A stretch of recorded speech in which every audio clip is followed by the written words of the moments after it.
Hey, it's Tyler Camo here, presenting a video created by Ashley Peck and myself for our digital technology course 336, Design and Composition at Washington State University Vancouver campus, taught by Dini Gregar. This is our final project. We were not able to present in class due to an accident that happened this morning, horse riding accident. Ashley's actually laying down here near me right now. She's pretty much knocked out at this point on painkillers, and she's not feeling very good. Hopefully everything's going to be okay on that. So we'll see. It might be a long night, despite the fact that we have finals at 8 in the morning tomorrow. Anyways, in lieu of not being able to present this video, which we're really bummed out about because we really think that our classmates would have liked it, I'd like to talk about Creep, which is the title of our piece, a little bit. Creep was filmed in Tri-Cities, Washington at the Moore Mansion. The Moore Mansion is a 1908 circa mansion built by the Seattle magnate Samuel Moore.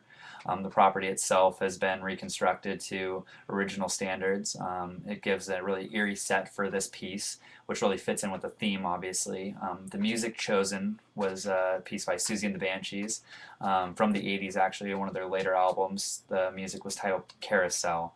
We remixed it, gave it a little bit of a filter to it to give it a really eerie, ominous feeling to it, as if it really needed it, but mixed up a little bit, cut it down to around the 2-minute time frame, and also tried to time the piece out as far as the film to coincide with dramatic moments in our piece. And it is a narrative, and you will obviously tell with the storyline it builds to a climax and tails off. The music builds with it.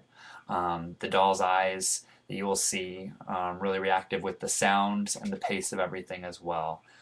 We tried to implement great design, not only in the set. I mean, the house speaks for itself, but in the set and all the props displayed and set up on the set table, we took work with that. Also making sure it was balanced. Value, the way everything was lit, was very important in this too, to make sure it had an ominous feeling. If we drowned everything out in light, it wouldn't feel dark, it would feel bright and happy and Victorian. We wanted a more ominous feeling because the house itself is so white. We wanted to kind of balance it out with a darker feel. Time and especially the way that time lapsed with the quicker transitions, lots of choppiness, quick fade-ins, quick fade-outs, fade to blacks on the transitions in a lot of cases. We tried to go with those because we wanted everything to move in that element smoothly, but at the same time give you a sense of chaoticness. There's a lack of constancy in this. It's not very consistent in that manner, and that was the point to it.